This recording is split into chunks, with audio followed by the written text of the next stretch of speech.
The first chapter of Genesis is a powerful and poetic account of creation. It tells the story of how God brought the world into being, from the darkness of chaos to the beauty of life. This chapter has captivated readers for centuries. It speaks of profound truths about the universe, our place in it, and the nature of God. In this exploration, we will delve into the biblical and historical perspectives of Genesis 1. We will discover the deeper meanings behind each day of creation. The book of Genesis is the first book of the Hebrew Bible and the Christian Old Testament. Genesis means beginning or origin. The book lays the foundation for the entire Bible. It introduces key themes such as creation, sin, and redemption. The creation story in Genesis 1 is not meant to be a literal scientific account. Instead, it is a theological narrative that reveals God's power, wisdom, and love. Genesis 1 has had a profound impact on Western culture, shaping our understanding of the world and our place in it. Its influence can be seen in art, literature, music, and even science. By studying Genesis 1, we can gain a deeper appreciation for the beauty and complexity of creation. We can also learn more about our relationship with God and our responsibility to care for the world around us. This journey through Genesis 1 invites us to reflect on the wonder of creation and the mystery of God. It is a story that continues to inspire and challenge us today. Let us begin our exploration with open hearts and minds, ready to encounter the divine in the details of this ancient and sacred text. In the beginning, God created the heaven and the earth. These majestic words from Genesis 1 mark the beginning of everything. They set the stage for the grand narrative of creation, a story that has been told and retold through the ages, inspiring countless generations. The earth is described as without form and void. Darkness covered the face of the deep. This imagery evokes a sense of primordial chaos, a blank canvas awaiting the touch of the divine artist. Yet within this primordial chaos, the Spirit of God hovered, ready to bring forth order and life. The Spirit's presence signifies potential, a readiness to transform the void into a vibrant, living world. Then comes the divine command, "Let there be light," and there was light. This moment is a turning point, a divine intervention that changes everything. Light, the very essence of creation, bursts forth, piercing the darkness. It is a powerful symbol of hope, illuminating the unknown and bringing clarity to the chaos. The creation of light is not just a physical phenomenon. It symbolizes the emergence of order from chaos, of knowledge from ignorance, of life from nothingness. It is the first step in a divine plan that will unfold over the days to come. The separation of light from darkness is also significant. It is a deliberate act, a clear demarcation that sets the foundation for the structure of the universe. It establishes a fundamental duality that will shape the rest of creation. This duality is reflected in many aspects of life in the universe, from the cycle of day and night to the balance of good and evil. Light is associated with God, with goodness, with life. It is a symbol of divine presence and benevolence, a guiding force that leads and nurtures. Darkness represents the formless void, the unknown, the potential for evil. It is the backdrop against which light shines, highlighting the contrast between order and chaos. It marks the first cycle of day and night, a rhythm that will govern life on earth. This cycle is a testament to the order and intentionality of creation, a pattern that will sustain life and growth. The text emphasizes the deliberate and intentional nature of God's creation. Each act is purposeful, each element carefully crafted to fit into the grand design. On the second day, God's focus shifts to the heavens. He creates a firmament or expanse to separate the waters above from the waters below. This separation creates space for the atmosphere and the sky. The firmament is described as a vast dome that holds back the waters above, which are often interpreted as the primordial ocean or the heavens themselves. This act of separation further emphasizes the theme of order emerging from chaos. The creation of the firmament demonstrates God's power to control and shape the natural world. It also highlights the importance of boundaries and distinctions in creation. Just as the firmament separates the waters above from the waters below, so too are there boundaries and distinctions within the natural world that are essential for its proper functioning.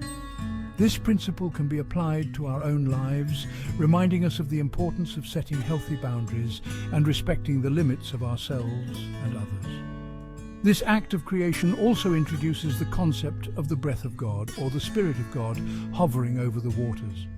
This imagery suggests a sense of anticipation, of a divine presence actively involved in the creative process. The Hebrew word for spirit is ruach, which can also mean wind or breath. This connection emphasizes the life-giving nature of God's Spirit, which animates and sustains all of creation. The second day of creation establishes the basic structure of the cosmos, with a clear separation between the heavens above and the earth below. It also introduces the idea of a dynamic and life-giving force present in creation. This force, symbolized by the breath of God, will continue to play a vital role throughout the creation narrative. On the third day, a dramatic transformation unfolds. God commands the waters under the heavens to be gathered into one place, allowing the dry land to appear. This act of divine separation creates the continents and islands, the very foundation of the earth as we know it. The newly formed land is rich, fertile, and ready to support life. But God's work does not stop there.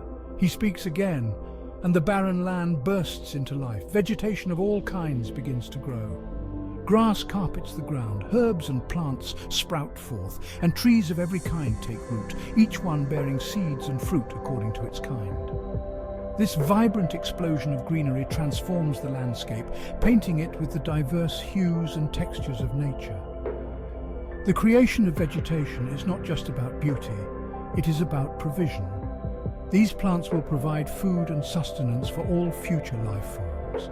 The seeds within them ensure that they will continue to reproduce and fill the earth, establishing a cycle of growth and renewal. This day's creation underscores the theme of abundance and sustainability.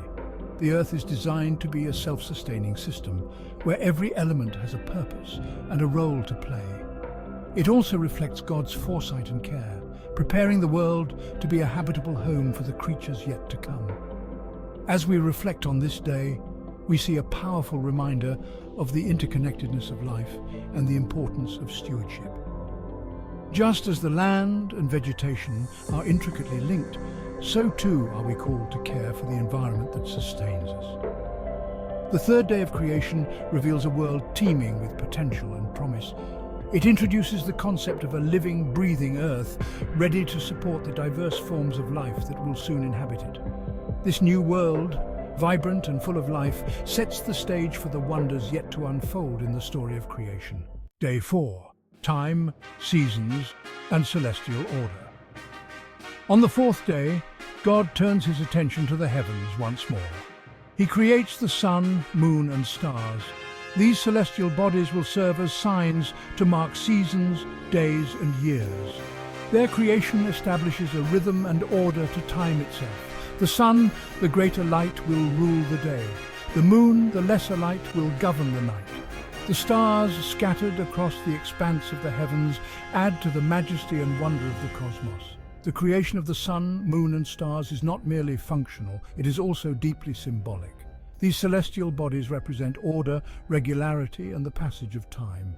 They serve as a constant reminder of God's power and faithfulness. Their creation also highlights the interconnectedness of the cosmos. The heavens and the earth, though distinct, are part of a single, harmonious system. The establishment of seasons is particularly significant. It reflects God's care for his creation. Seasons provide variety, regulate temperature, and ensure the continuation of life. The cycle of seasons is a reminder that even in the midst of change, God's faithfulness endures. The fourth day of creation establishes a sense of order and rhythm in the cosmos. It introduces the concept of time as we know it, marked by the regular movements of the celestial bodies.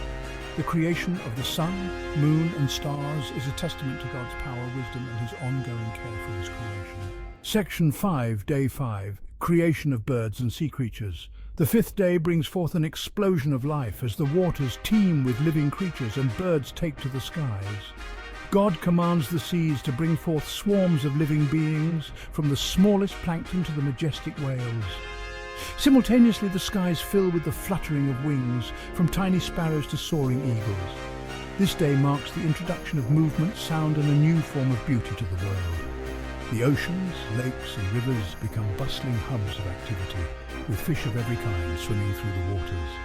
Above, birds add melody to the air, each species distinct in its song and flight. God sees that it is good and blesses these creatures, saying, "Be fruitful and increase in number, and fill the water in the seas, and let the birds increase on the earth." This divine blessing signifies the importance of reproduction and the perpetuation of life. It is a command for abundance and diversity, ensuring that the earth remains vibrant and dynamic. The fifth day of creation introduces a dynamic interplay between the aquatic and avian realms. It showcases the adaptability and resilience of life, capable of thriving in both water and air. This day is a celebration of God's creativity and the intricate designs that allow life to flourish in various environments.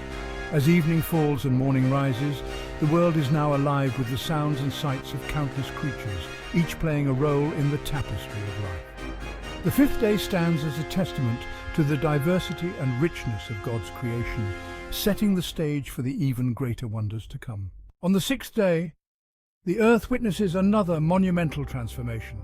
God commands the land to bring forth living creatures of every kind. From the vast savannas to the dense forests, the world begins to pulse with new life. Majestic lions, graceful deer, and powerful elephants roam the lands. The ground vibrates with the footsteps of countless animals, each uniquely crafted to inhabit their own niches. But the pinnacle of this day's creation is yet to come. In a divine act of creation, God forms mankind in his own image. From the dust of the ground, man is brought to life, endowed with the breath of God. Man and woman are created not just as living beings, but as stewards of the earth, entrusted with its care and flourishing. The world now holds creatures that can think, feel, and create, reflecting the divine nature in their very existence.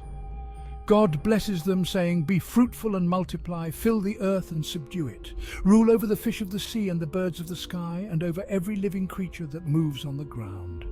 This divine mandate sets mankind apart, giving them a unique role and responsibility in the grand tapestry of creation. As evening falls and morning rises, the sixth day comes to a close, marking the completion of a vibrant and dynamic world. The earth now stands ready, teeming with life and filled with endless possibilities. The sixth day is a testament to the intricate designs and boundless creativity of God, setting the stage for the harmonious existence of all living beings. As the sixth day draws to a close, the world is now a vibrant tapestry of life, each element perfectly placed and thriving in harmony. God looks upon his creation, from the tiniest microorganisms in the soil to the vast expanses of the oceans, and sees that it is all good. The earth, the sky, the waters, and all living beings are in perfect balance, each playing their unique role in this grand design. God's final creation, mankind, stands at the forefront, entrusted with the care and stewardship of this beautiful world.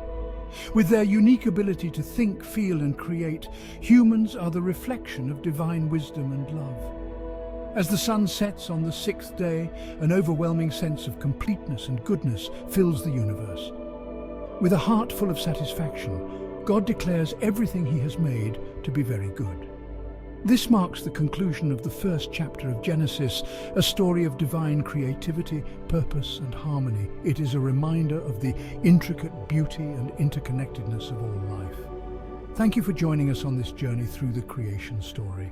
Stay tuned for the next chapter, where we will continue to explore the wonders of Genesis.